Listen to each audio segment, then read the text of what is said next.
If fantasy and romance are what you seek, featuring heroines who aren't quite so meek, with book talk and Instagram full of deceit, simply listen to our podcast, Our Picks of the Week. All right, readers. So yet again, we have a pick of the week that will be featured later on next year as a full-length pod book. And today I am talking about the Winternight Trilogy because... I was like, where are you going? Oh my God. Ooh. So like Shadow and Bone and pretty much every other book that is just massively popular, I am like 5 to 6 years behind everything. So we had a conversation a couple weeks ago when we were recording. You're like, have you read The Bear and the Nightingale? I'm like, I tried it. I didn't like it. You know, I was high or something because I was apparently remembering a different book because I downloaded the sample of The Bear and the Nightingale, which is the first book in this trilogy. Katherine Arden, by the way. Oh my God. Bro. Like, it's a masterpiece. Yeah. It is on the level, like, it's... I don't know. I'm like, where are you going to go with okay, this? so it's good. It reminds me of Shadow and Bone. It reminds me of the writing style of Juliet Marillier. I feel like we compare every beautiful writing style to Juliet Marillier. It reminds me of every fairy tale that you've ever read. Mm-hmm. It's such a different writing style. But it's not hard to get into. So, you know, normally I'm not into a book that switches perspectives a lot, but this is written in such a way that it just feels very natural. Mm-hmm. So this takes place in medieval Russia, about 200 to 300 years before Ivan the Terrible. Mm-hmm. So this is back when it was like a bunch of like principalities. And so it wasn't a... I love this history lesson I'm getting. I'm sorry. I'm like, wow, oh my God, tell me more. Well, it's nice that Katherine Arden is she's a history major. And so she has done her due diligence. And I think a lot of good authors and a lot of good books have that kind of background and research to them. Mm-hmm. So medieval Russia, it takes place in... centers around this family, and there's, I want to say, 4 children, and the mother is like the daughter of a witch, basically, like this fantastical figure. And so it's, 2 generations removed.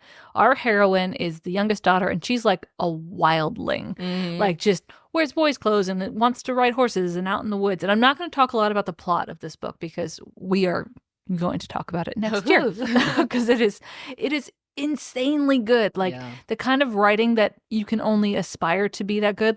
There were so many instances where I was reading this book and I thought, why can't my brain think like how this woman writes? Bruh. Because her word choice, her sentence structure, how she's describing the world and then brings it back to focus on the characters. Mm-hmm. So this is not like a preview of the book because I cannot do this book justice in a 10-minute time frame.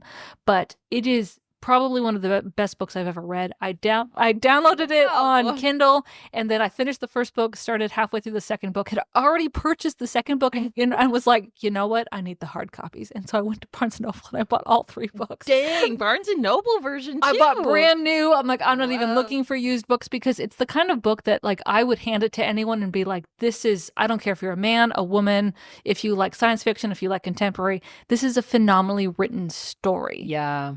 So, I have goosebumps. It's just, I can't describe how good this author is. And it's kind of noteworthy, too, that she doesn't have a lot of published works. She has this trilogy, and I think she's got 2 or 3 others that are written like horror for children, basically. The first book is The Bear and the Nightingale. The second book is The Girl in the Tower. And the third book is The Winter of the Witch. The Winter of the Witch, which I am about halfway through right now. It's amazing. Wow, yeah, she doesn't have a lot of other books. You don't need a lot of other books when you write that well. Like, oh my God, it was mind-boggling how amazing this author is. And so the way the writing style is, it's kind of like third-person omniscient, but then it drops down into each character depending on the scene. So you switch perspectives depending on who is driving the plot forward, which is a phenomenal way to do it. And you feel invested in everyone. Yeah. Because the thing I remember the most about this book, because it's been a while since I read it, is how not passive the romance is.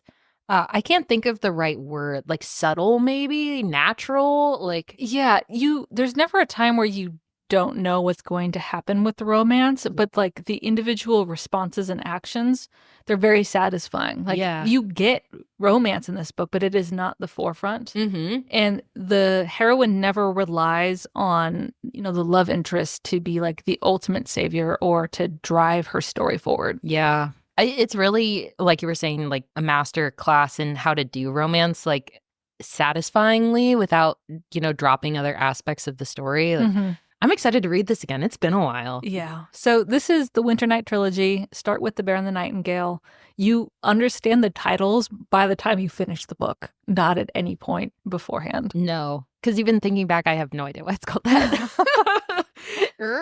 So Katherine Arden, we will talk about it much more in depth next year. And yeah, please read it now so you can listen and discuss along with us next year. Preach. Well, from Jordan's shelf to yours, we will see you on the next page.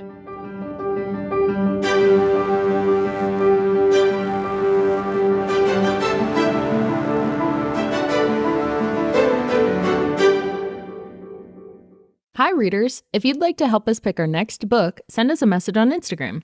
Or if you'd like to just listen, we post new episodes every Monday and Wednesday on Spotify, Apple, and Amazon. Thanks for listening. Bussin'.